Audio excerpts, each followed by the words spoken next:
Imagine having Onion in your life. Like one day he's Remo. Like I love it. You're like, shoot, how lucky am I to get a person like this in my life? Is this even reality? It's like a dream, not a feeling. So the next day, you see Onion. It's brutal എന്ന് പറഞ്ഞു കഴിഞ്ഞാൽ, then there is a next day where the person is somebody apologizing, begging you, pleading you. Now is the time that she wanted to come, and I'm so happy that you are here.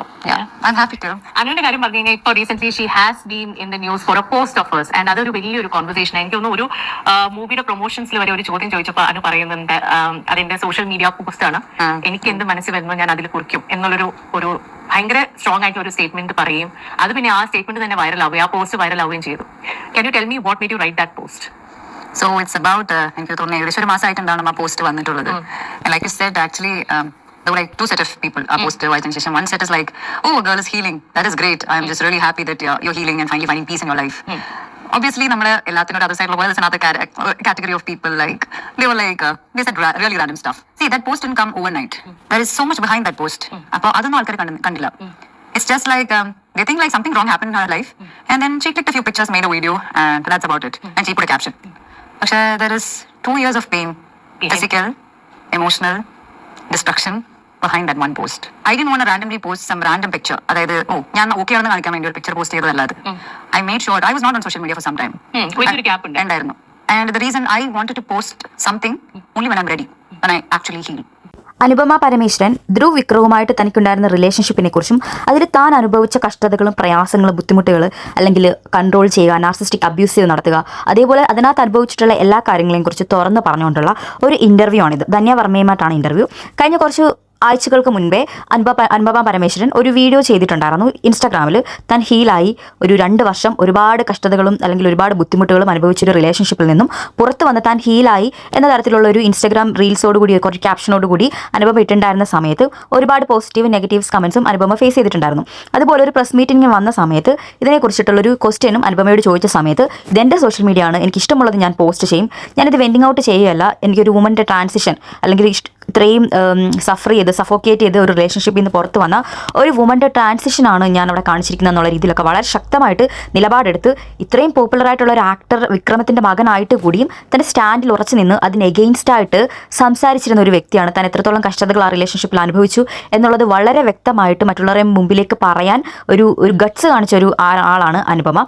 അപ്പം അനുപമ ഇന്ന് ധന്യ വർമ്മയുടെ ഇൻ്റർവ്യൂവിൽ വളരെ വ്യക്തമായിട്ട് താൻ അനുഭവിച്ച കാര്യങ്ങളെക്കുറിച്ച്, എന്തൊക്കെ കാര്യങ്ങളാണ് ഫേസ് ചെയ്തത്, എങ്ങനെയൊക്കെയാണ് തന്നെ ധ്രുവ് കൺട്രോൾ ചെയ്തത്, ഏതൊക്കെ രീതിയിലാണ് തന്നെ ഇല്ലാണ്ടാക്കിയത്, അല്ലെങ്കിൽ തൻ്റെ കരിയറിനെ നശിപ്പിക്കാൻ ശ്രമിച്ചത്, തൻ്റെ അല്ലെങ്കിൽ ആ ഒരു ലൈഫ് നശിപ്പിക്കാൻ നോക്കിയത് എന്നുള്ള രീതിയിലൊക്കെ വളരെ വളരെ ഗട്ട്സോടുകൂടി അനുപമ നടത്തുന്ന ഒരു ഇൻ്റർവ്യൂ ആണ്. ബാക്കി നമുക്ക് കാണാം. We have spoken before and we are not talking about who the person is. പക്ഷെ തുടക്കത്തിൽ when you started off on this relationship, അവിടെയാണല്ലോ ഒരു പക്ഷെ പല പെൺകുട്ടികളും അതിലൊരു ഡേഞ്ചർ ഉണ്ട് എന്ന് തിരിച്ചറിയാത്തത്. What was it about the relationship that was very unusual in the beginning? കാരണം ലോകം കാണാത്ത ഒരു കുട്ടിയല്ലല്ലോ അനു 18 വയസ്സ് തൊട്ട് ജോലി ചെയ്യുന്നു, എത്രയോ ആൾക്കാരുമായിട്ട് ഇന്ററാക്ട് ചെയ്യുന്നു. അപ്പൊ പക്ഷെ എന്നാലും അവിടെ എന്തെങ്കിലും ഒരു പ്രശ്നം ഉണ്ടെന്ന് തിരിച്ചറിയുന്നില്ലല്ലോ. അതെന്തായിരുന്നു? ഇവിടെ ധന്യ വർമ്മ അനുപമയോട് ചോദിക്കുകയാണ്, അനുപമ ലോകം കാണാത്തൊരു കുട്ടിയല്ല, ഇതിനെക്കുറിച്ചൊന്നും ഇത് കണ്ടു കഴിഞ്ഞാൽ അല്ലെങ്കിൽ ഇങ്ങനത്തെ ഒരു സിറ്റുവേഷൻ അനുപമയുടെ ലൈഫിലോട്ട് വന്നു കഴിഞ്ഞാൽ അത് മനസ്സിലാക്കാൻ പറ്റാത്തൊരാളൊന്നുമല്ല അനുപമ. അപ്പം ഈ ഒരു റിലേഷൻഷിപ്പ് സ്റ്റാർട്ട് ചെയ്ത സമയത്ത് അനുപമ എന്ന് തൊട്ടാണ് ഇങ്ങനത്തെ ഉള്ളൊരു പ്രശ്നങ്ങൾ, അല്ലെങ്കിൽ ആളൊരു നാർസിസ്റ്റ് ആണ്, അല്ലെങ്കിൽ അങ്ങനത്തെ ഒരു അബ്യൂസീവായിട്ടുള്ള കാര്യങ്ങൾ ധ്രുവ് ചെയ്യുന്നു എന്നുള്ളത് അനുപമയ്ക്ക് എന്ന് തൊട്ടാണ് മനസ്സിലാക്കിയത് എന്ന് ധന്യ വർമ്മ ചോദിക്കുകയാണ്. അപ്പോൾ അനുപമയുടെ ആൻസർ എന്താണെന്ന് നമുക്ക് നോക്കാം. ഒരാൾ മോശമായിട്ട് നമ്മുടെ ഡയറക്റ്റായിട്ട് എപ്പോൾ സംസാരിക്കുകയാണെങ്കിൽ നമുക്ക് മനസ്സിലാക്കാൻ പറ്റും ഇയാൾ പൊട്ട ആളാണോ. But when it comes to narcissistic abuse it's very different. It's very silent. ഞാൻ പറയാൻ കാരണം there is ഭയങ്കര ഒരു മിസ്കൺസെപ്ഷൻ ഉണ്ട് about narcissism. People think narcissist എന്ന് പറഞ്ഞ ആൾക്കാർ they love themselves a lot, but actually they hate themselves. They are the most insecure people you can find. They have no self-worth. They are like empty vessel basically. So അവർക്ക് basically വേണ്ടത് control ആണ്, because they have nothing. They want a validation about themselves constantly. They are attention seekers. They need validation to survive. അതാണ് അവരുടെ supply. So now നമുക്ക് വിചാരിക്കാം അപ്പോൾ then they can find a girl who is like പാവമായിട്ടുള്ള പറഞ്ഞത് കേൾക്കുന്ന പെൺകുട്ടിയെ. No. The opposite poles attract. They attract someone who is extremely different from that. Okay. Extremely confident ആയിട്ടുള്ള, independent ആയിട്ടുള്ള, a person who feels extremely secure. അങ്ങനത്തെ ഉള്ള ആൾക്കാരെ they target them and they try to observe them. They kind of mirror them. And then emotionally നമ്മളെ എങ്ങനെ trap ചെയ്യാന്നുള്ളത് അവർക്ക് correct ആയിട്ട് അറിയാം. They're extremely good performers. അവരുടെ വീടിന്റെ അകത്ത് അവരുടെ ക്ലോസ് പീപ്പിളിന്റെ അടുത്തൊരു രീതിയിലും when they step out of that house they're a total different person. They'll be the most charismatic, the most gentle, kind, shy, charming, very very charming kind of people. So in the initial days, they show a version of that to you, and they identify your weakness. ഇതിൽ അനുപമ പറയുന്നത് ധ്രുവ് ഒരു narcissistic behaviour ഉള്ള ഒരാളാണെന്നാണ്.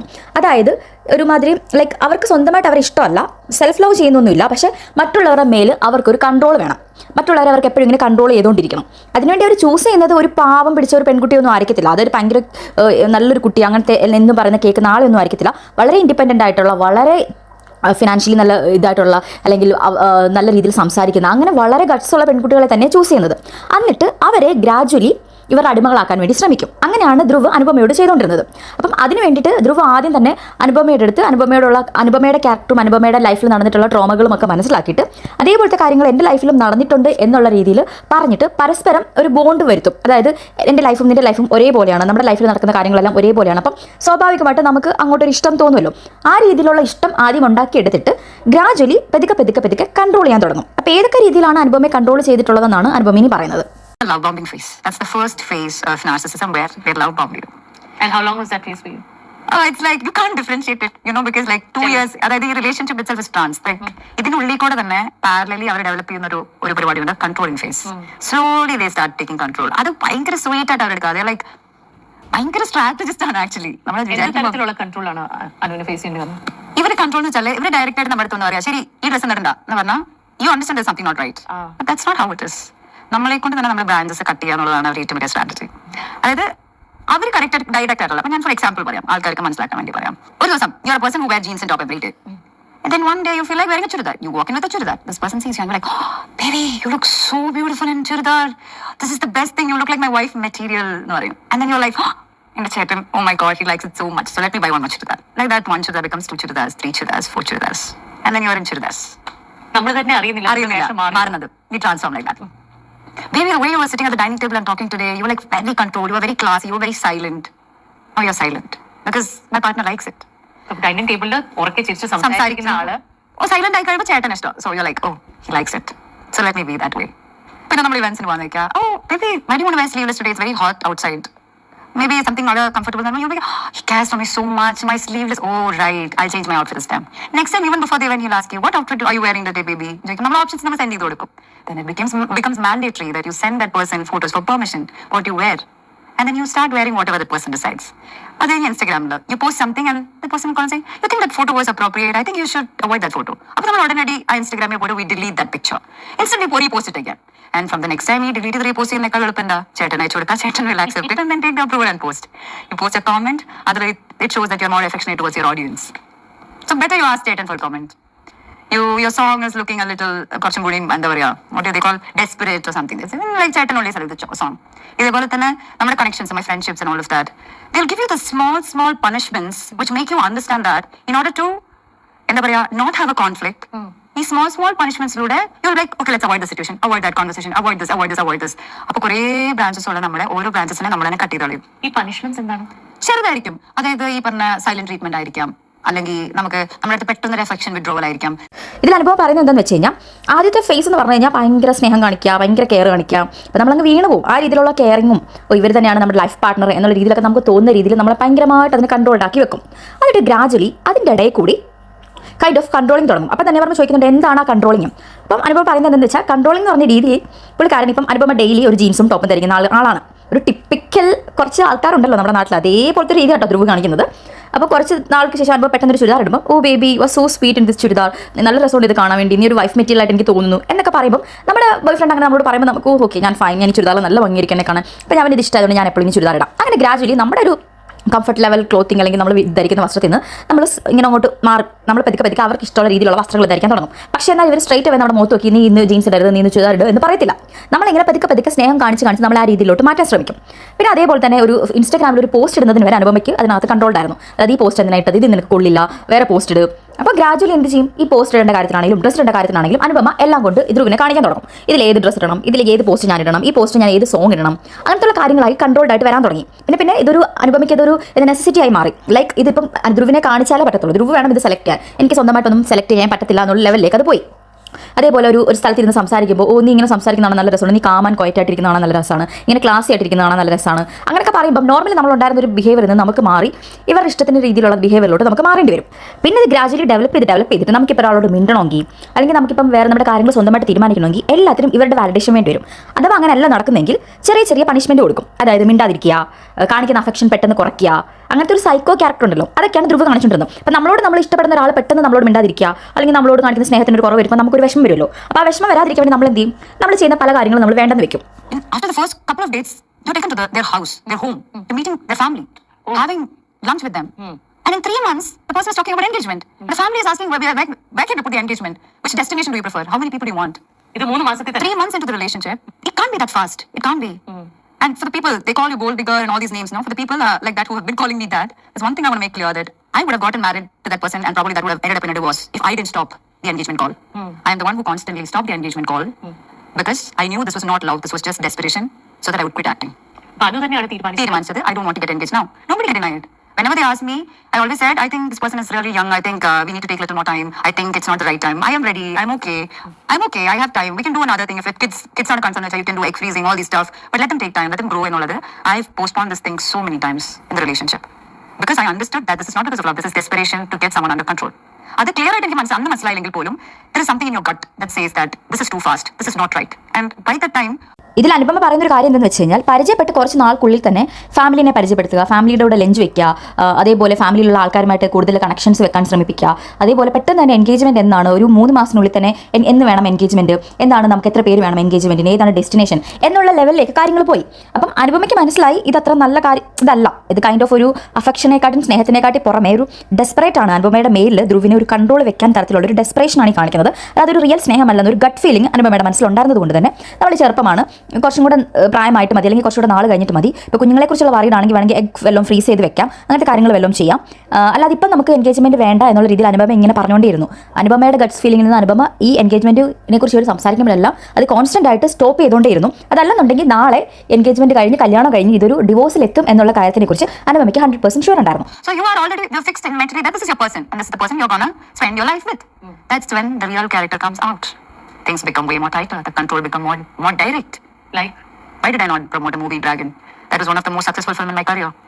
You will have to let go of so many projects you do. You will know. അതായത് ജോലിയിൽ direct interference വന്നു തുടങ്ങി, which was completely under your control. ജോലിയിൽ മാത്രമല്ല, everything when I say family ഒക്കെ കട്ട് ഓഫ് ആയോ?